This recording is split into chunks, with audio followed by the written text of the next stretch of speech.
वो यह है कि जयचंद की एक पुत्री हुआ करती थी संयोगिता।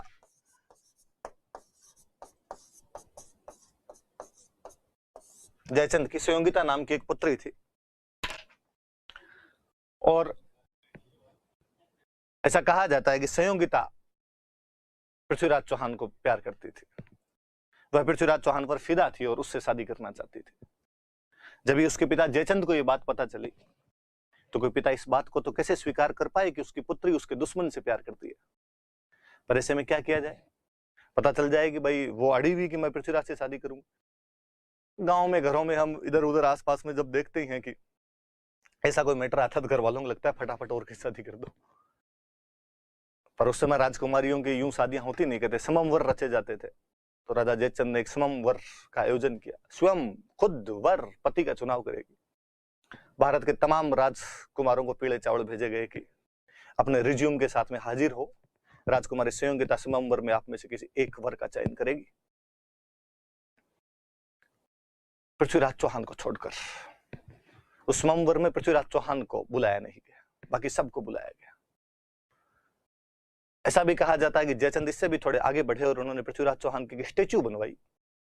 उस स्टेच्यू को वहां पर खड़ा कर दिया जहां पर गेट कीपर खड़ा होता है, जहां पर स्लीपर खोलते हैं लोग, चप्पलें खोलते हैं, जूते उतारते हैं आकर।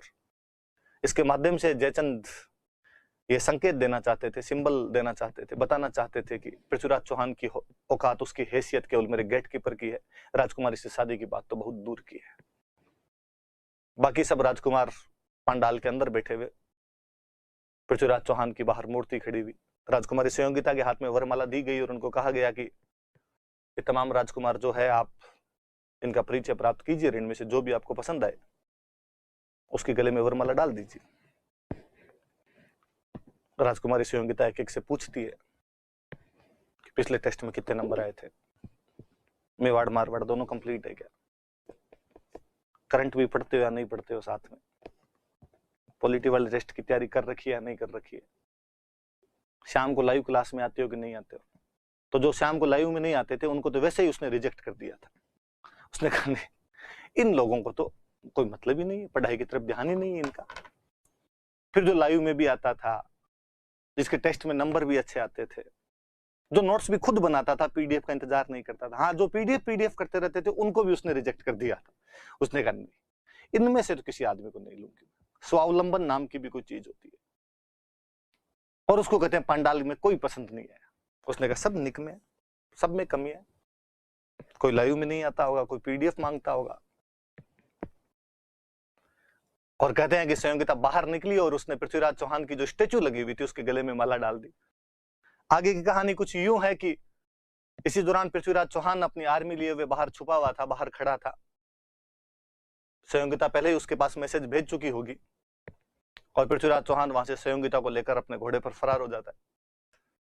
जयचंद की सेना को जब पता चलता है, उसका पीछा करने की कोशिश करते हैं, तो पृथ्वीराज चौहान की सेना के खूब सारे लोग जगह जगह पर उनका मुकाबला करते हैं और अपने राजा को इतना समय देते हैं कि वो दिल्ली पहुंच जाए।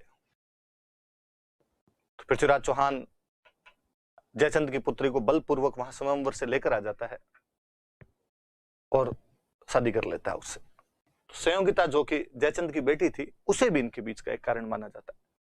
हालांकि फिर अपने ओझा जी हुए या बाकी जो भी इतिहासकार हुए तो उन्होंने कहा यार ये प्रेम कहानियां हैं, क्योंकि ऐसी कहानियां लोगों को अच्छी लगती है, इसलिए किसी ने ये कहानी ऐसी कोई गढ़ी और धीरे धीरे बातों के माध्यम से आगे बढ़ती चली गई।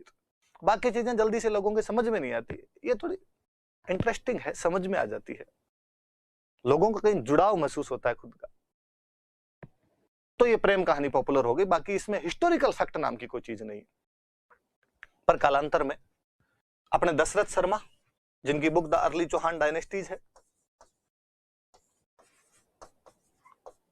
गोपीनाथ शर्मा,